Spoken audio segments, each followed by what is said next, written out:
ये है कतर, अरब दुनिया का सबसे अमीर कंट्री। बड़ी बड़ी बिल्डिंग्स, शॉपिंग मॉल्स, महंगी गाड़ियां कतर की पहचान है। कतर इतना अमीर है कि दुनिया के हर बड़े मुल्क और हर बड़ी कंपनी में आपको कतरी इन्वेस्टमेंट ज़रूर नज़र आएगी। चाहे वो यूके की सबसे ऊंची बिल्डिंग दी शॉर्ड हो, लंदन में मौजूद लग्जरी स्टोर हैरड हो, यूरोप की सबसे हॉट प्रॉपर्टीज़ हों, अमेरिका के बड़े बड़े ऑफिस हों, या फिर मल्टीनेशनल कंपनीज जैसे कि वॉक्सवैगन, बार्कलेज बैंक, शेल हों। इन तमाम कंपनीज में कतर की हैवी इन्वेस्टमेंट्स हैं।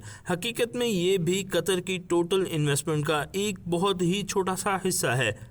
लेकिन कतर हमेशा से ऐसा नहीं था। चंद साल पीछे चले जाएं तो कतर सिर्फ एक तपता हुआ सहरा था जिसमें गुर्बत, भूख और रेत के अलावा कुछ भी नहीं था। तो फिर ये इतनी बड़ी ट्रांसफॉर्मेशन कैसे हुई? जो कंट्री सारे अरब कंट्रीज में सबसे गरीब थी, आज दुनिया की अमीर तरीन कंट्री कैसे बनी हुई है? इस वीडियो में आज हम ये जानेंगे आखिर क्यों सऊदी अरब और यूएई को नजर आ रहा है कि कतर उनसे ज्यादा खुशहाल और महफूज रहेगा आने वाले कई सालों तक, जबकि दोनों मुल्क तेल की प्रोडक्शन में कतर से बहुत आगे हैं।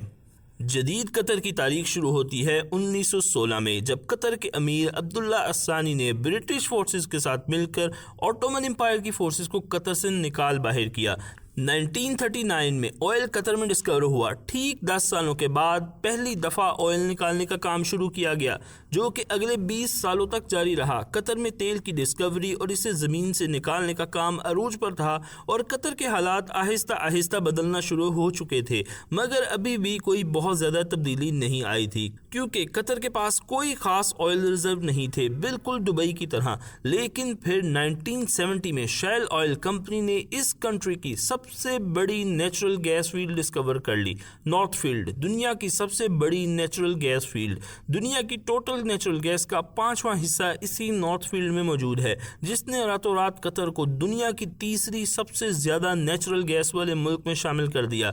लेकिन इतनी बड़ी डिस्कवरी के बावजूद भी कतर में कोई तब्दीली नहीं आई। इस जमाने में गैस कोई बहुत ज्यादा प्रॉफिटेबल नहीं थी और उसकी वजह यह थी कि गैस को सिर्फ पाइपलाइंस के जरिए ही किसी दूसरी जगह भेजा जा सकता था और कतर गैस इस्तेमाल करने वाले कंट्री से इतना दूर था कि वहां तक पाइपलाइन पहुंचाना तकरीबन नामुमकिन था। और फिर आया 1995, जब क्राउन प्रिंस हम्माद बिन खलीफा अस्सानी ने बगावत करके अपने ही बाप की हुकूमत का तख्ता उलट दिया और कतर का कंट्रोल संभाल लिया। हम्माद बिन खलीफा को मुकम्मल यकीन था कि कतर की तकदीर सिर्फ गैस ही बदल सकती है, इसीलिए इसने एक बहुत ही महंगी टेक्नोलॉजी में इन्वेस्ट किया, एलएनजी। एलएनजी एक ऐसी टेक्नोलॉजी है जिसमें गैस को लिक्विड फॉर्म में कन्वर्ट किया जाता है ताकि इसे ऑयल की तरह शिप्स में दूसरे कंट्रीज तक पहुंचाया जा सके। इसी प्रोसेस पे कतर ने बिलियंस ऑफ डॉलर्स की इन्वेस्टमेंट की और कतर एलएनजी की एक्सपोर्ट में अमेरिका, ऑस्ट्रेलिया, मलेशिया और इंडोनेशिया को बहुत पीछे छोड़ गया है और यही वजह है कि आज कतर एलएनजी का सबसे बड़ा एक्सपोर्टर है। कतर से गैस इंपोर्ट करने वाले कंट्रीज में Japan, Pakistan, India, China, south Korea शामिल है। 1996 में जब कतर ने सबसे पहला एलएनजी शिप एक्सपोर्ट किया तो कतर की पर कैपिटा इनकम थी $17,000 और 2006 में ठीक 10 सालों के बाद जब कतर दुनिया का सबसे बड़ा एक्सपोर्टर था तो कतर की पर कैपिटा इनकम थी $60,000। बिलियंस ऑफ डॉलर कतर में आना शुरू हो गए थे। लेकिन कतर की तकदीर बदलने की तो बस शुरुआत हो रही थी क्योंकि नेचुरल रिसोर्सेज तो बहुत सारी कंट्रीज के पास होते हैं और ये कोई बहुत बड़ी बात नहीं, मगर असल मसला आता है इन रिसोर्सेज से आने वाले पैसे को सही जगह पर इस्तेमाल करना। 1993 में कतर ने कतर एयरवेज को शुरू किया और एलएनजी से आने वाले पैसे से कतर एयरवेज को इतना एक्सपेंड किया कि आज कतर एयरवेज दुनिया की टॉप 10 एयरलाइंस में आती है। 1996 में कतर ने दुनिया का सबसे बड़ा अरब मीडिया नेटवर्क शुरू किया जिसे आज हम अल जजीरा कहते हैं।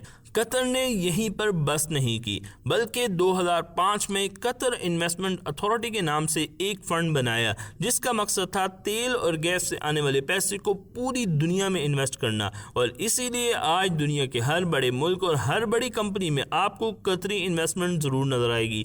यूरोप, अमेरिका, तुर्की, कनाडा, इन तमाम कंट्रीज और मल्टीनेशनल कंपनीज में कतर की हैवी इन्वेस्टमेंट्स हैं, लेकिन ये भी कतर की टोटल इन्वेस्टमेंट्स का एक बहुत छोटा सा हिस्सा है। दुनिया का 7वां most valuable football club PSG का ऑनर भी कतर है। फीफा वर्ल्ड कप जो कि दुनिया में स्पोर्ट्स का सबसे बड़ा इवेंट है वो भी कतर में हुआ है, क्योंकि ऐसे state of the art stadium पूरे अरब में सिर्फ कतर के पास हैं। इन सारे इन्वेस्टमेंट का मकसद है ऑयल और गैस के ऑल्टरनेट इनकम रिसोर्स पैदा करना। और अब आते हैं इस सवाल की तरफ कि आखिर कतर किस तरह सऊदी अरब और UAE से कई सालों तक ज्यादा खुशहाल रहेगा। तो इसका जवाब है LNG नेचुरल गैस, जिसे कतर शुरू में दरियाफ्त करके एक गैर जरूरी चीज समझ के भूल गया था। आज वही कतर की सबसे बड़ी ताकत है, क्योंकि दुनिया रिन्यूएबल एनर्जी की तरफ जा रही है और प्रेडिक्शंस के मुताबिक 2040 तक रिन्यूएबल एनर्जी से ऑयल हमेशा के लिए रिप्लेस हो जाएगा और 2050 तक बहुत सारा दुनिया का तेल खत्म हो चुका होगा। या तेल को निकालना प्रॉफिटेबल नहीं रहेगा, मगर गैस की डिमांड मुसलसल बढ़ती जा रही है। रशिया यूक्रेन वॉर में रशिया की जानिब से यूरोप को गैस पाइपलाइन सप्लाई काटने के बाद कतरी गैस की डिमांड 10 गुना बढ़ गई है, क्योंकि अब यूरोपियन कंट्रीज भी कतर के पीछे पीछे हैं, क्योंकि कतर की लोकेशन यूरोप के सबसे करीब है और यूरोप को बहुत सूट करता है कि वो कतर से गैस ले और ये सारे प्रोजेक्ट 20 से 30 साल तक लंबे होने वाले हैं। और इसकी वजह यह है कि LNG इंपोर्ट करने वाली कंट्री को भी बहुत सारी इन्वेस्टमेंट करनी पड़ती है, अपने मुल्क में LNG के टर्मिनल्स बनाने पड़ते हैं। 2022 में कतर की एनर्जी एक्सपोर्ट्स पहले ही $100 बिलियन को क्रॉस कर चुकी हैं। तो कल को जब बाकी अरब कंट्रीज ऑयल रिप्लेस होने से परेशान होंगी, वहीं कतर को इस चैलेंज से कोई खास फर्क नहीं पड़ने वाला। इसी वजह से कतर पूरी दुनिया में एक खास अहमियत इख्तियार कर गया है, क्योंकि आने वाले सालों में कतर की LNG की जो एक्सपोर्ट्स हैं और दुनिया को जो उनकी ज़रूरत है वो एक बेइंतहा बढ़ने वाली है और कतर के पास दुनिया के तीसरे सबसे बड़े एनर्जी के ज़खायर हैं। अमेजिंग वीडियोस को देखने के लिए लाम TV को सब्सक्राइब करें।